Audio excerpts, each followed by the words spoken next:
Olá, vamos lá, como eu já tinha prometido a vocês, né? Uma aula aí onde a gente tem que estar sempre. Tinha prometido, não, estou sempre falando, né? Precisamos sempre de uma aula de revisão para poder o tic-tac estar em pleno funcionamento, beleza? Então, hoje eu escolhi essa aula aí para poder revisar com vocês sobre a questão do Brexit, que até que enfim, né, realmente foi batido o martelo este ano, em janeiro deste ano, em 31 de janeiro de 2020, ô glória! Então, este ano foi batido o martelo. E aí conseguimos então. Só que antes, nós vamos fazer um curto, né, aí histórico sobre a formação da União Europeia, porque não tem como não falar um pouquinho sobre a formação da União Europeia, a questão do berço, do processo embrionário. Então, vamos começar aí. Vamos lá, galera? A imagem estava tampando, a minha imagem estava tampando aqui a Turquia, né, que é tão falada, né, ela almeja, né, fazer parte aí da União Europeia, não só a Turquia, como a Sérvia, a Albânia, a Macedônia, Montenegro, são países. Calma aí que nós vamos ver, gente, é muito assunto, tá? Então depende também de que vocês também não deixem de estudar, de ler, porque senão fica meio difícil, né? Vamos lá. A União Europeia, vocês estão vendo aí quais são os países membros, né? Tem uma população de mais de 500 milhões de pessoas. Representa mais ou menos 7,3% da população mundial, tá? É composta aí por 27 Estados-membros, né? Eu tenho a questão aí, esses Estados-membros são independentes, tá? Lembrando disso.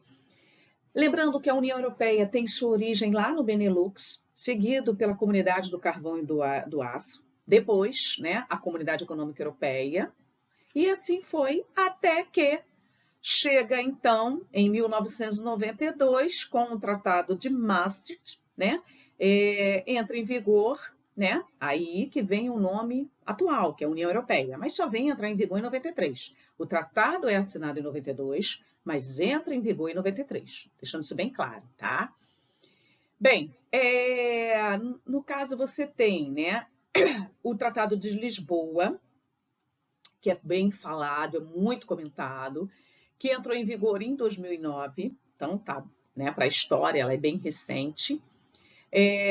Esse Tratado de Lisboa, ele faz uma revisão aí dos princípios constitucionais da União Europeia, onde foi criada a questão da cidadania europeia, né, onde é permitida a livre circulação de pessoas, né, a questão também do direito de votar, enfim, isso aí é um dos fatores, né? Também nesse Tratado de Lisboa foi decidida aí, vamos fazer uma moeda única, vamos embora, que é o famoso euro, né? Que só vem a entrar em circulação em 2002, né? Onde tem uma administração central, que é o Banco Central Europeu. O objetivo, nada mais, nada menos, do Tratado de Lisboa foi de melhorar o funcionamento da União Europeia, né? E algumas das reformas também foi feito algumas reformas nesse tratado, onde teve a questão da redução de decisões do Conselho da União Europeia, tá? A questão de voto da maioria qualificada, a questão de um parlamento europeu com maior peso, né? Você tem aí um conjunto, né, que seria do Conselho da União Europeia, que o propósito era eliminar aí as instituições que antes estavam obsoletas, né? Você tem também a questão da criação das figuras do presidente do Conselho Europeu, do alto representante da União Europeia para os negócios estrangeiros, a questão da política de segurança, né, para adotar de uma maior coerência dentro das questões políticas da União Europeia, né? Então, Tratado de Lisboa, que entra em vigor em dezembro, 1º de dezembro de 2009, tá legal? Bem, esse tratado também fez com que a Carta dos Direitos Fundamentais da União Europeia fosse juridicamente vinculada aos Estados-membros, tá? Através de um sistema de instituições supranacionais. Já foi uma questão da UERJ falando sobre isso, tá, gente? Independentes, supranacionais independentes e de decisões intergovernamentais negociadas entre os Estados-membros. tá? Lembrando que as instituições da União Europeia mais importantes seria o Conselho da União Europeia, a Comissão Europeia, o Conselho Europeu, o Tribunal de Justiça da União Europeia e o Banco Central, né? E sem contar com o Parlamento aí que a cada 5 anos é eleito aí um representante, e são os cidadãos da União Europeia que votam para escolher esse eleito, tá? Bem, sabemos também que a União Europeia ela é instituída por um mercado comum, né, através de um sistema harmonizado de leis aplicáveis a todos os Estados-membros, tá? E que naquele espaço Schengen, né, ou como eu brinco com vocês, Schengen, eles possuem 22 Estados-membros, não podemos esquecer disso, tá? E 4 estados que quatro estados que não são membros da União Europeia, tá? Nesse espaço, só para revisar vocês, já foi questão de prova, tanto no segundo ano quanto no terceiro já caiu isso de novo. É um espaço onde foi abolido o controle de passaporte, então existe uma livre circulação, tá? De pessoas, de bens e serviços e capitais. A questão nesse espaço, há uma legislação de assuntos comuns da justiça. Nesse espaço também tem a questão da política comum do comércio, né, quando se fala num certo desenvolvimento regional. Temos também, né, a questão aqui, quando eu mostro para vocês a zona do euro. Vamos lá, gente? Sabemos que a União Monetária foi criada em 1999.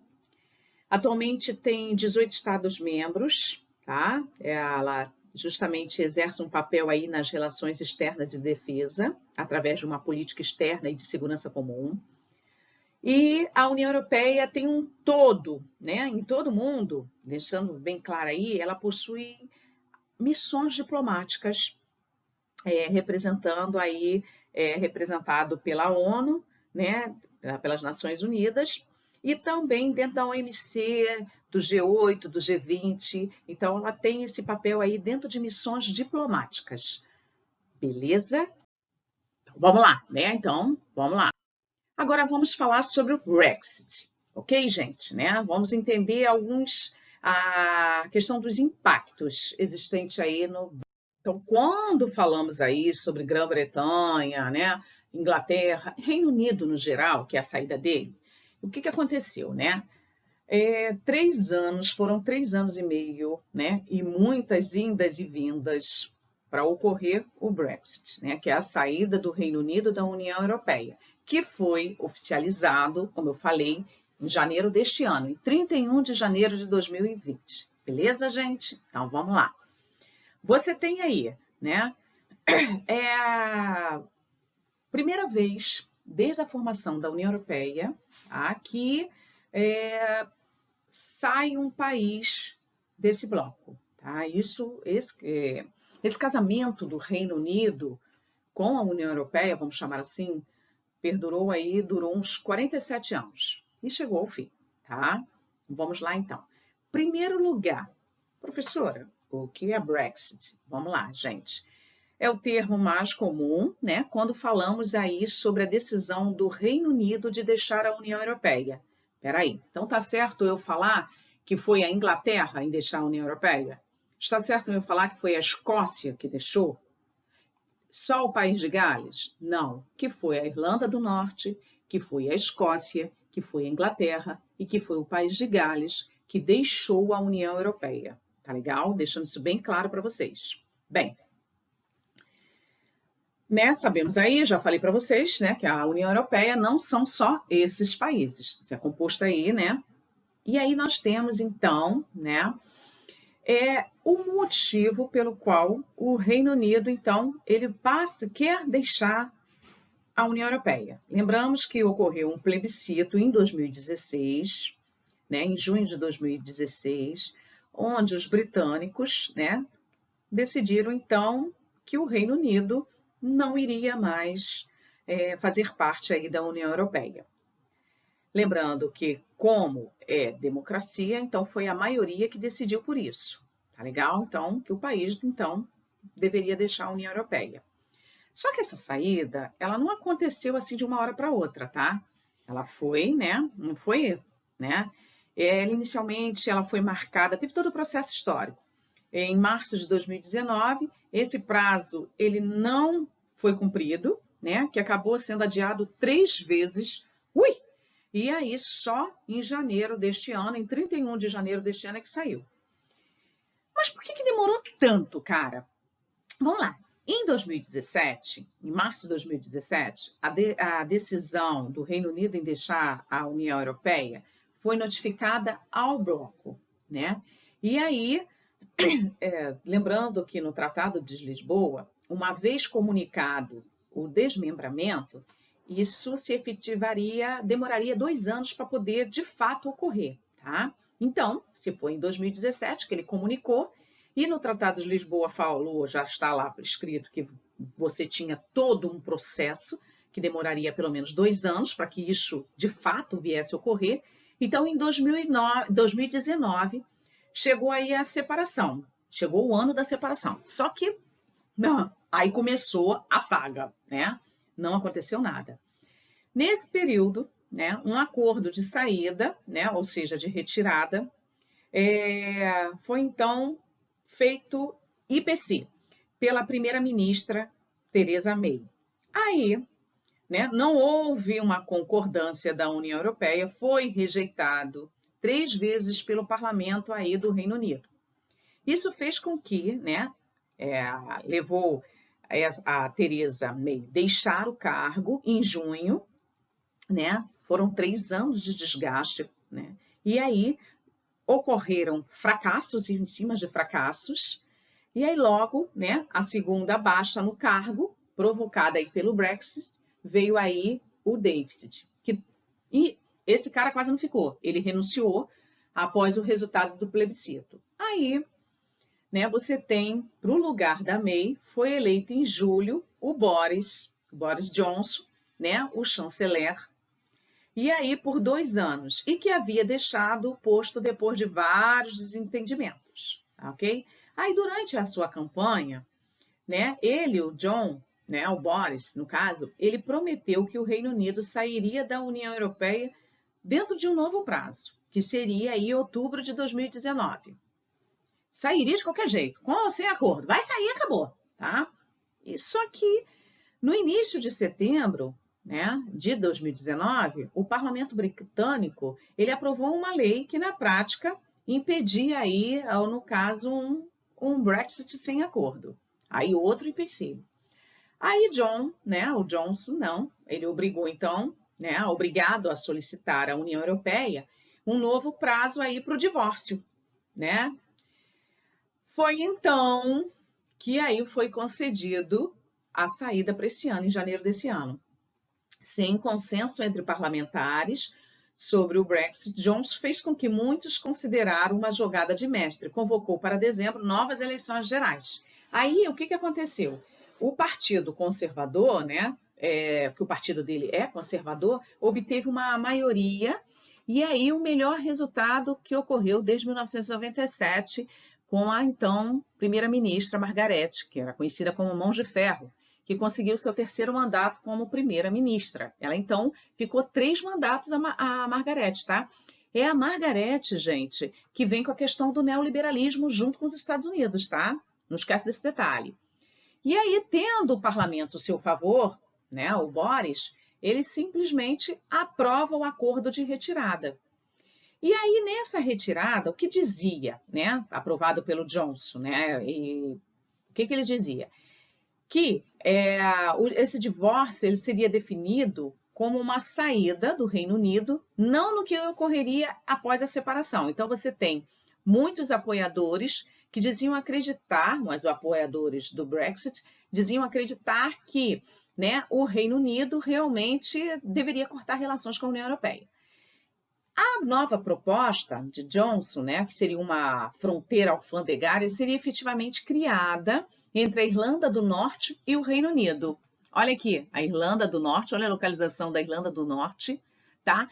Com o Reino Unido, beleza? Então, algumas mercadorias entrando na Irlanda do Norte seriam submetidas a inspeções e teriam de pagar impostos de importação.